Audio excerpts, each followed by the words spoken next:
Hello students, मैं दीपिका पहुजा अपने channel पर आपका स्वागत करती हूँ। आज की वीडियो में हम बात करेंगे कि जो यूजीसी का गाइडलाइन आया था एग्जामिनेशन और एकेडमिक कैलेंडर को लेकर 29 अप्रैल 2020 को कोविड-19 को मद्देनजर रखते हुए और सब्सिक्वेंट लॉकडाउन जो चलते जा रहे हैं उनको लेकर कि किस तरह से जो यूनिवर्सिटीज हैं वो अपना एग्जाम्स कंडक्ट करेंगी, किस तरह से नया सेशन जो है, नया सत्र जो है वो शुरू हो सकता है। तो उसके लिए हर यूनिवर्सिटी को उन्होंने ये गाइडलाइंस दी थी, जिसको ध्यान रखते हुए अब जो यूनिवर्सिटीज हैं वो भी अपने कॉरेस्पॉन्डिंग जो हैं वो गाइडलाइंस इशू कर रही हैं। तो आप जैसे जानते ही हैं कि जो लॉकडाउन है वो 4.0 भी शुरू हो चुका है और 4.0 में भी स्कूल और कॉलेजेस को खुलने की परमिशन अभी नहीं मिली है, क्योंकि यूजीसी हमेशा ये बात बोलता है और एआईसीटीई कि बच्चे उसके लिए ज्यादा अहम है। एग्जामिनेशन और बाकी सब चीजें एक तरफ हैं, पहले स्टूडेंट्स हमारे लिए इम्पोर्टेंट हैं।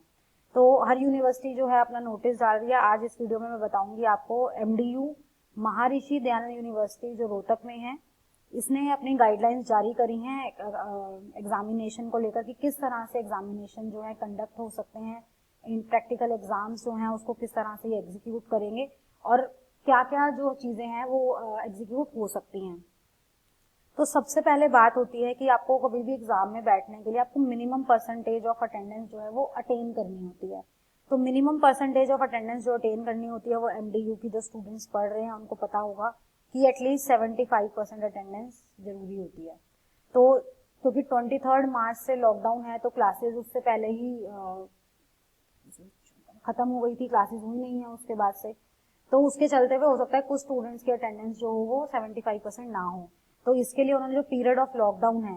लॉकडाउन है इसमें अगर स्टूडेंट ने कोई क्लास अटेंड करी है online, Google, zoom, Cisco Webex, Microsoft teams, किसी भी माध्यम से अगर स्टूडेंट ने क्लास ली है तो उसको डीम टू बी अटेंडेड यानी कि उसको काउंट करा जाएगा ताकि स्टूडेंट की अटेंडेंस जो है वो पूरी करी जा सके।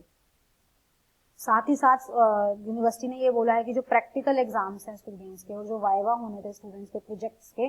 तो उसको वो जो है किसी भी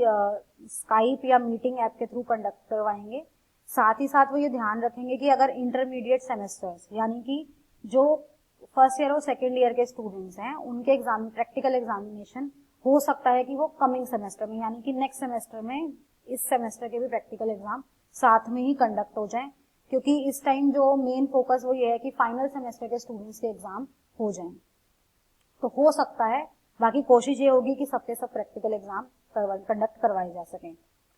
अब बारी आती है, यूनिवर्सिटी ने पीएचडी और एमफिल के वाइवा के बारे में भी यहाँ पर बात करी है कि अगर पीएचडी के या एमफिल के कोई एग्जाम होने थे, कोई वाइवा होने थे, तो वो भी वीडियो कॉन्फ्रेंसिंग या फिर गूगल के थ्रू, स्काइप के थ्रू, माइक्रोसॉफ्ट टेक्नोलॉजी या किसी भी रिलायबल टेक्नोलॉजी के थ्रू वो कंडक्ट हो सकते हैं। पर ये उनको अप्रूवल लेना होगा कंसर्न स्टैट्यूटरी अथॉरिटी का, यूनिवर्सिटी की, ताकि कोई भी किसी तरह का मिसकम्युनिकेशन ना हो। और एग्जाम कंडक्ट करते हुए, वाइवा वॉइस कंडक्ट करते हुए ध्यान रखना होगा इलेक्ट्रॉनिक मीन से कि जो मेंबर्स ऑफ रिसर्च एडवाइजरी हैं, एक्सपर्ट्स हैं उस एरिया से, यहाँ तक कि जो स्टूडेंट्स और रिसर्च स्कॉलर्स हैं उस डिपार्टमेंट के members of the department, research scholar और अदर इंटरेस्टेड एक्सपर्ट्स जो हैं besides the research supervisor and expert examiner और सुपरवाइजर के अलावा भी रिसर्च एडवाइजरी की कमेटी के बंदे होने चाहिए, डिपार्टमेंट के सारे मेंबर्स होने चाहिए और जो रिसर्च स्कॉलर्स और हैं वो सबके सब उस टाइम होने चाहिए। और ये सब जो है ये रिकॉर्ड होगा और इस ड्यूली साइंड होगा बाय द एक्सपर्ट और एग्जामिनर जो अपॉइंट करा जाएगा ये कंडक्ट करने के। तो यानी कि जो भी ऑनलाइन एग्जाम्स कंडक्ट होंगे उसकी प्रॉपर रिकॉर्डिंग होगी और ये ध्यान रखा जाएगा कि उस पर प्रॉपर अथॉरिटी के सिग्नेचर भी हों।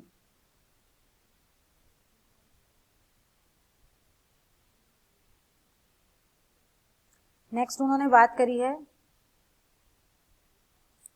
कि जो एमफिल और पीएचडी के स्टूडेंट्स हैं, अब जिनकी डेजर्टेशन होनी थी यानी कि जिनकी एमफिल और पीएचडी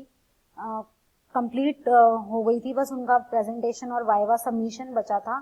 तो वहां पर वैसे उन्होंने ये बात पहले ही बोल दी थी यूजीसी ने कि उनको एक्सटेंशन ऑफ 6 मंथ्स मिल सकता है इन स्टूडेंट्स को अपना सबमिशन करने के लिए थीसिस का।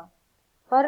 अगर उनका एग्जाम जो है कंडक्ट हो सके किसी तरह वीडियो कॉन्फ्रेंसिंग या म्यूचुअल कन्वीनियंट ऑनलाइन टेक्नोलॉजी के चलते, तो वो डेजर्टेशन जो है वो थीसिस सबमिट कर सकते हैं, और उनका जो वाइवा होगा और वाइवा कंडक्ट होना होगा थीसिस से रिलेटेड, वो भी ऑनलाइन टेक्नोलॉजी के थ्रू हो सकता है। तो ये एमडीयू रोहतक ने अपनी जानकारी दी है कि किस तरह से वो एग्जाम्स को कंडक्ट करेंगे, अपने प्रैक्टिकल एग्जाम्स या जो पीएचडी के एग्जाम्स हैं इस तरह से वो कंडक्ट कर सकते हैं। Thank you. Do like, share and subscribe. Don't forget to like.